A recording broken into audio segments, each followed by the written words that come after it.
దినాల్లో చాలామంది గొప్ప గొప్ప సేవకులని చెప్పుకునే వాళ్ళని చూడండి. వీళ్ళు అజ్ఞానపు ఆచారాలు పాటిస్తూ యానివర్సరీలు, ఉత్సవాలు, సంవత్సరాలు, పుట్టినరోజులు, అన్య సంప్రదాయాలతో కూడినటువంటి వ్యవస్థ అంతా కూడా జరిపించుకుంటారు. నిజంగా ఎంత ధనాన్ని ఖర్చు చేస్తున్నారు వీళ్ళు.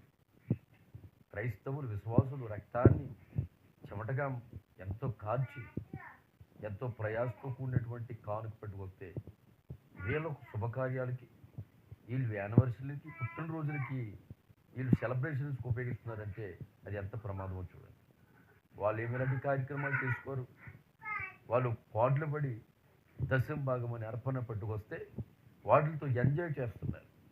ఇలాంటి దుష్టి సంబంధమైనటువంటి ఆలోచనతో కూడినటువంటి నేడు క్రైస్తవ బోధకులు ఉండడం చాలా బాధకరం.